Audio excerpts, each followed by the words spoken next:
Já pararam para pensar no que acontece quando uma vida simplesmente evapora? Em como a esperança se desgasta com o tempo, mas a pergunta onde está nunca morre. Estatísticas mostram que, infelizmente, muitos casos de desaparecimento permanecem sem solução por décadas, deixando famílias em um limbo de dor e incerteza. Mas e se eu disser que, às vezes, depois de anos de silêncio ensurdecedor, uma única e minúscula peça pode reabrir um mistério que parecia destinado ao esquecimento? Hoje, vamos mergulhar em um desses enigmas arrepiantes. Um caso que permaneceu intocado por 2 décadas, o desaparecimento de uma jovem que se desfez no ar após uma ligação telefônica, um chamado que ninguém esperava. Preparem-se para conhecer a história de um desaparecimento que desafiou investigadores, esgotou a fé de uma família e que, agora, 20 anos depois, pode ter encontrado sua pista mais chocante e inesperada. Se você se interessa por psicologia criminal, investigações complexas e a busca incessante por justiça, este vídeo é para você. Já deixe o seu like, compartilhe com quem ama um bom mistério e, claro, inscreva-se no canal para não perder nenhum dos nossos próximos casos. A verdade está prestes a ser desenterrada. Era uma tarde aparentemente comum, um dia como tantos outros. A cidade, que vamos chamar de Vila Serena, respirava a tranquilidade do interior. Em uma casa simples, no bairro das Acácias, vivia a pequena Ana Paula, de apenas 12 anos. Ana Paula era uma menina sorridente, com cabelos castanhos longos e olhos curiosos, cheios de vida. Ela gostava de ler, brincar com sua cachorrinha vira-lata, Mel, e sonhava em ser veterinária. Sua rotina era previsível: escola pela manhã, almoço em casa, e as tardes preenchidas com brincadeiras ou lições. Mas naquele dia, 15 de agosto de 2005, a rotina foi quebrada de forma abrupta e cruel. Sua mãe, Dona Lúcia, tinha saído para resolver um problema no banco, deixando Ana Paula sozinha por algumas horas, algo que já havia feito outras vezes, sempre com a menina se sentindo segura. Foi por volta das 3h30 que o telefone fixo da casa tocou. Ana Paula atendeu. O que ela ouviu do outro lado da linha, ninguém sabe ao certo, mas foi a última interação dela com o mundo exterior antes de seu desaparecimento. Vizinhos relataram ter visto Ana Paula na janela pouco antes da ligação, e um entregador de gás que passava pela rua por volta das 3h45 jurou ter visto a porta da frente da casa entreaberta, mas não deu importância. Quando Dona Lúcia retornou para casa, pouco antes das 5 horas, o silêncio era ensurdecedor. Mel, a cachorrinha, estava agitada e a casa estava vazia. De Ana Paula, nenhum rastro. A ligação telefônica se tornou o ponto central e mais misterioso de todo o caso. A polícia, ao investigar os registros, descobriu que a chamada durou apenas 47 segundos e veio de um número não identificado. A mãe de Ana Paula tentou se lembrar se a filha havia comentado sobre alguém específico ou se estava esperando alguma ligação, mas nada vinha à mente. Era como se a menina tivesse simplesmente se desmaterializado após aquele breve, mas talvez fatídico, contato. Quem ligou? O que foi dito que a faria sair de casa sem deixar um bilhete, sem levar nada, apenas se esvaindo no ar? Essa pergunta assombraria a família e os investigadores por anos. O desespero de Dona Lúcia foi o primeiro sinal de que algo estava terrivelmente errado. Em minutos, vizinhos e amigos já estavam ajudando nas buscas, e a polícia foi acionada. As primeiras horas são cruciais em qualquer caso de desaparecimento, e a equipe de investigação agiu rapidamente. Cães farejadores foram levados ao local, vasculhando a vizinhança, o parque próximo e até mesmo o pequeno córrego que cortava a cidade. Nada. Apenas o cheiro da esperança que começava a murchar. A linha de investigação inicial concentrou-se, obviamente, na ligação telefônica. Os registros da operadora foram solicitados com urgência, mas o número era um número privado, bloqueado, o que já levantava uma bandeira vermelha. A possibilidade de um sequestro relâmpago, ou de alguém que Ana Paula conhecia e em quem confiava, foram as primeiras hipóteses. Amigos da escola e professores foram entrevistados, mas ninguém relatou qualquer comportamento estranho ou um motivo para a menina fugir de casa. Não havia histórico de conflitos familiares, nem problemas da escola. Ana Paula era uma criança feliz e ajustada. O que se seguiu foi um labirinto de pistas falsas e becos sem saída que testaram a resiliência dos investigadores e a sanidade da família. Houve denúncias anônimas que levaram a equipes policiais a cidades vizinhas, a fazendas abandonadas e acampamentos de sem-teto. Todas se revelaram vazias, meras especulações ou trates cruéis. A família de Ana Paula, em sua agonia, chegou a receber chamadas de charlatães prometendo informações em troca de dinheiro, e cada uma dessas decepções era um golpe no coração já ferido. Um dos maiores desafios foi a ausência de evidências físicas da casa. Não havia sinais de arrombamento, luto ou qualquer coisa que indicasse uma entrada forçada.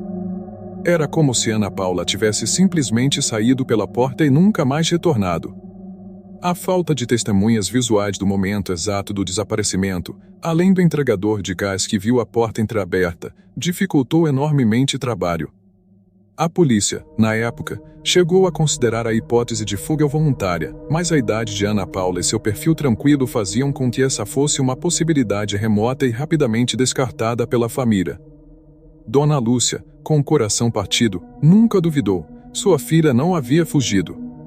Alguém a levou. Os dias viraram semanas, as semanas viraram meses.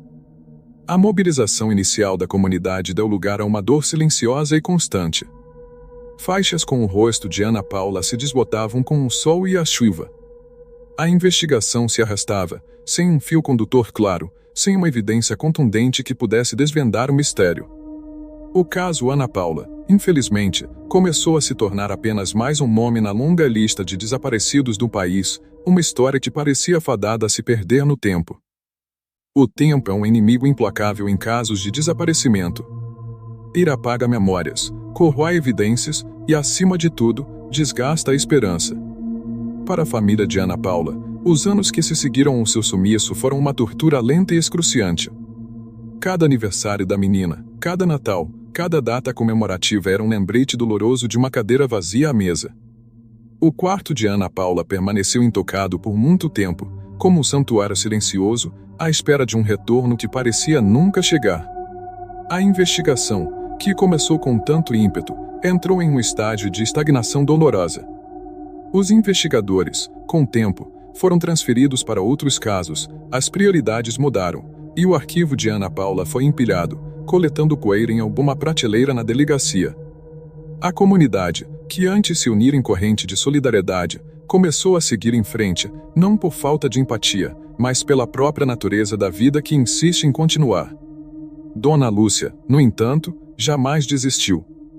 Ela se tornou a voz incansável de sua filha, participando de grupos de mães de desaparecidos, distribuindo panfletos, dando entrevistas, sempre na esperança de que alguém, em algum lugar, tivesse visto algo, soubesse de algo. O impacto psicológico na família foi devastador. A incerteza é, muitas vezes, mais cruel que a própria notícia de uma perda definitiva. Não há um luto completo, apenas um vazio constante, uma ferida aberta que nunca cicatriza. A mãe de Ana Paula desenvolveu problemas de saúde relacionados ao estresse e à ansiedade crônica.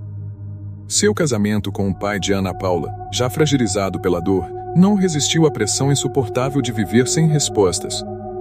A casa, que antes era cheia de risadas, se tornou um monumento à ausência. Durante esse período de quase 2 décadas, houve raras e breves fagulhas de esperança que rapidamente se apagavam. Um boato de que Ana Paula teria sido vista em outra cidade, uma pista vaga sobre uma rede de tráfico de pessoas que, felizmente, nunca se confirmou para ela. Cada uma dessas falsas esperanças era como uma montanha-russa emocional, elevando a família a um pico de expectativa apenas para despencá-la novamente no abismo do desespero. O caso Ana Paula se tornou um cold case, um termo gelado que significa, essencialmente, que a investigação ativa havia parado. Mas para Dona Lúcia, o caso nunca foi frio. Ele queimava em seu peito todos os dias. Ela se recusava a aceitar que o tempo pudesse apagar a memória de sua filha, ou a possibilidade de um dia, a verdade finalmente vir à tona.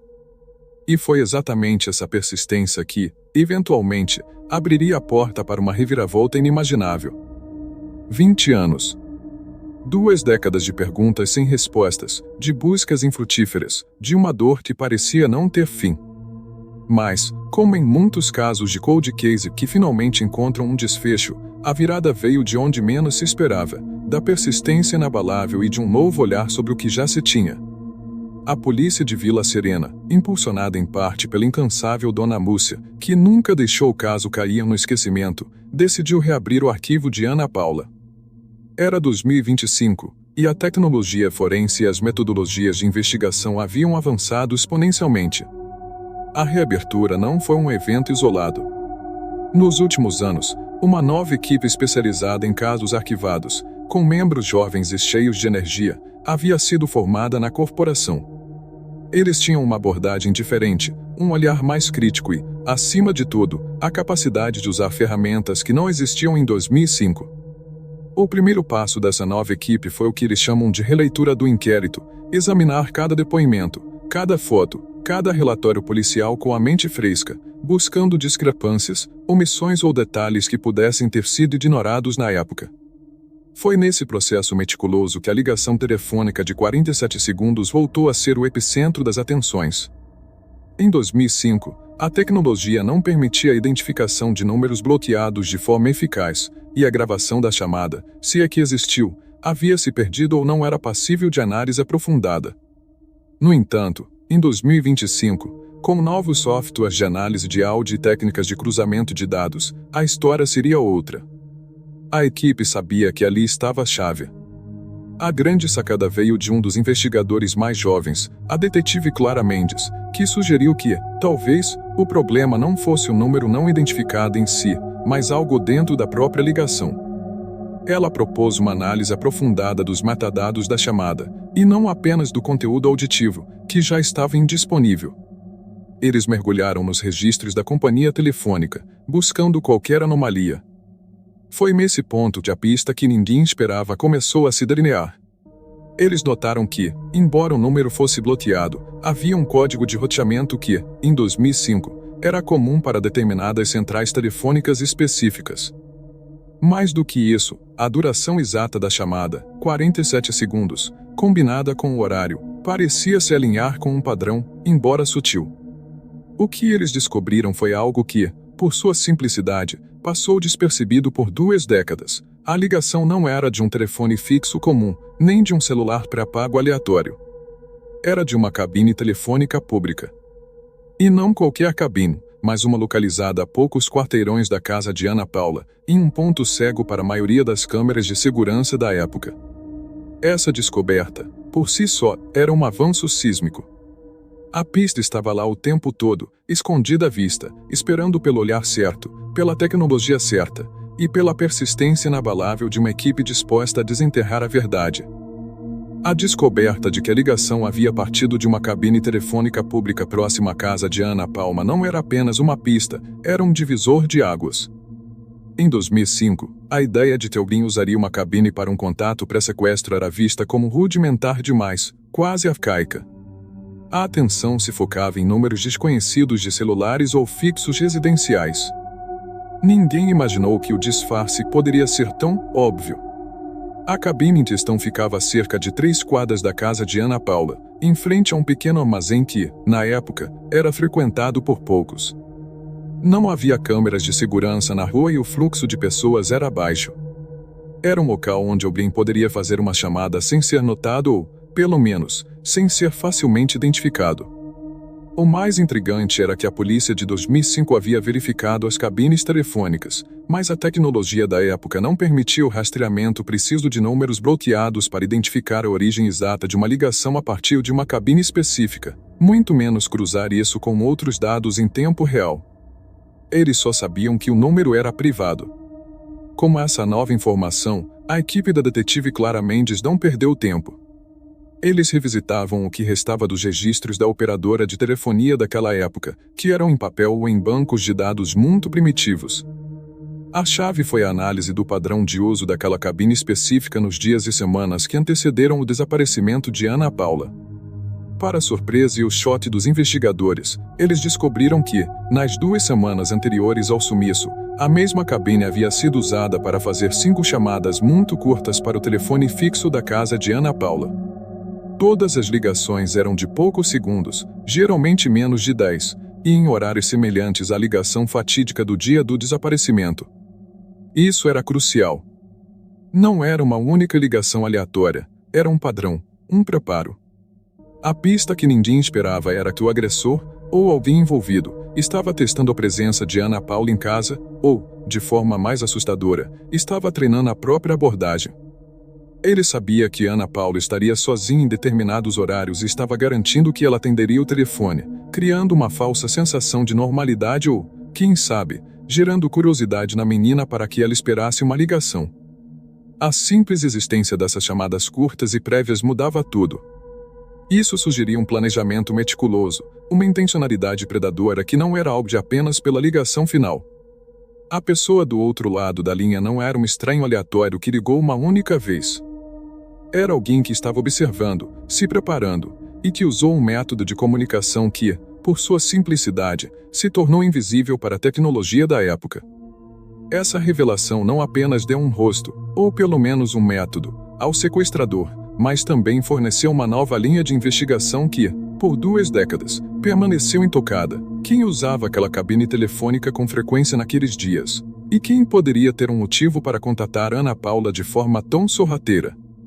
Essa pista, por sua vez, levou a uma reanálise de testemunhos da época, focando em pessoas que viviam ou trabalhavam perto da cabine, e que poderiam ter sido vistas por ali, mas que na época não eram consideradas suspeitas por não terem ligação direta com a família da menina. O que parecia um ponto final no caso, se tornou um ponto de partida para um novo e promissor capítulo. A revelação das ligações de teste da cabine telefônica adiciona uma camada assustadora de planejamento e premeditação ao caso de Ana Paula. Isso nos leva a uma profunda reflexão sobre a psicologia por trás de desaparecimentos de longa data, especialmente aqueles que envolvem crianças. Nesses casos, não estamos falando de impulsividade, mas de uma mente que calcula, observa e, muitas vezes, manipula o ambiente para atingir seus objetivos. A mente de um predador que planeja um sequestro como o de Ana Paula não opera no calor do momento. Pelo contrário, existe uma fase de vigilância e estudo da vítima. Essa fase pode durar semanas ou meses, onde o agressor mapeia a rotina, os hábitos, os pontos fracos e até mesmo as portas de entrada e saída. As ligações curtas da cabine são um exemplo clássico dessa fase. Testar se a vítima está sozinha em casa, se ela atende o telefone, preparando o terreno para o contato final. É uma forma de desensibilização, tanto para a vítima, que pode se acostumar com as ligações engano, quanto para o próprio agressor, que se sente mais confiante em sua abordagem. Outro aspecto psicológico crucial é o uso da dissimulação e da confiança. Raramente um predador vai se apresentar como uma ameaça clara. Em vez disso, ele tenta estabelecer algum tipo de conexão, seja através de uma voz amigável, uma história convincente ou se passando por alguém conhecido. Pense na ligação de 47 segundos. O que foi dito que faria uma menina de 12 anos sair de casa voluntariamente? Isso sugere que o chamador tinha alguma informação sobre Ana Paula, ou usou alguma tática de persuasão que a fez baixar a guarda. A vulnerabilidade infantil é um fator explorado. A inocência, a falta de malícia e a tendência a confiar em adultos tornam crianças alvos fáceis para manipulação. A psicologia dos casos cold case também nos mostra o impacto prolongado no agressor. Muitos criminosos que cometem sequestros de longa duração acreditam que, com o tempo, o caso será esquecido. Essa falsa sensação de segurança pode levá-los a cometer erros anos depois ou a manterem segredos que um dia virão à tona. A pressão psicológica, mesmo que interna, pode ser imensa. Por outro lado, há um impacto devastador e duradouro nas vítimas e suas famílias. O luto ambíguo, a falta de um corpo para velar, a impossibilidade de fechar um ciclo, tudo isso gera um trauma contínuo. Familiares de desaparecidos vivem em um estado de alerta constante, buscando sinais, esperando por um telefonema ou uma batida na porta. Essa é uma das razões pelas quais a resolução de um cold case, mesmo após décadas, é tão vital para a saúde mental e emocional daqueles que foram afetados. A descoberta da pista da cabine telefônica não é apenas uma evidência técnica, ela oferece uma janela para a mente do agressor, revelando um perfil de cautela, planejamento e, possivelmente, uma familiaridade com a vítima ou com o ambiente. Entender essa psicologia é fundamental não apenas para resolver o caso de Ana Paula, mas também para prevenir que outras crianças se tornem vítimas de planos tão calculados e cruéis. A descoberta das ligações da cabine telefônica, um verdadeiro farol de esperança depois de 20 anos de escuridão, mudou completamente o cenário da investigação do caso Ana Paula. A pista não era apenas um detalhe técnico, era o elo perdido, a peça que faltava para dar um novo fôlego à busca por justiça. Agora, a equipe da detetive Clara Mendes tem um ponto de partida concreto, algo que não existia antes. O futuro da investigação se desdobra em diversas frentes, todas centradas em quem usou aquela cabine. O primeiro passo crucial é o levantamento de testemunhas que, na época, frequentavam a área da cabine telefônica ou o pequeno armazém em frente. Pessoas que podem ter visto alguém agindo de forma suspeita ali, ou que reconheçam o padrão de uso da cabine por uma mesma pessoa.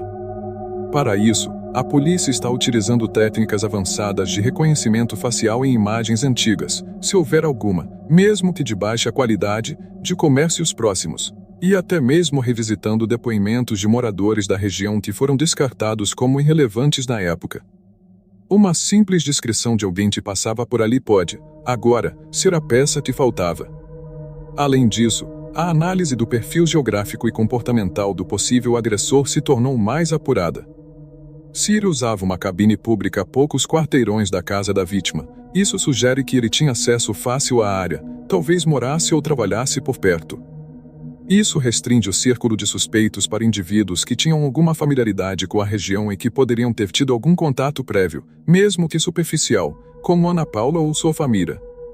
O cruzamento desses dados com bancos de dados criminais de pessoas que atuaram em sequestros ou crimes sexuais na região, mesmo que depois do desaparecimento de Ana Paula, também é uma linha ativa. A equipe também está explorando a possibilidade de novas evidências forenses em itens que foram recolhidos na época e que foram reexaminados com tecnologia atualizada.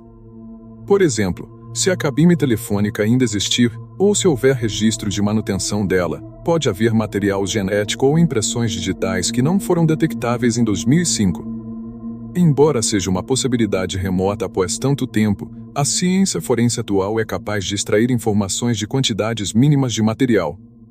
Para a família de Ana Paula, especialmente para Dona Múcia, essa nova pista é mais do que uma esperança, é a confirmação de que a busca nunca foi em vão. 20 anos de angústia começam a dar lugar a uma possibilidade real de desfecho. A comunidade, que acompanhou o caso com tristeza por tanto tempo, agora também se mobiliza novamente, na torcida por justiça. A busca por respostas é um caminho longo e difícil, mas essa nova pista é um lembrete poderoso de que a verdade, por mais que se demore, tem uma forma de emergir. O caso de Ana Paula serve como um testemunho da importância da persistência, do avanço da ciência forense e da resiliência daqueles que se recusam a deixar que o tempo apague a memória de uma vida que precisa de um desfecho. O caso de Ana Paula é um espelho para tantos outros mistérios não resolvidos que assombram famílias e comunidades. Começamos com a dor de um desaparecimento súbito, a angústia de uma ligação misteriosa e o labirinto de pistas falsas que frustraram a investigação por anos. Vimos como o tempo pode congelar um caso, mas nunca apagar a esperança e a persistência de uma mãe.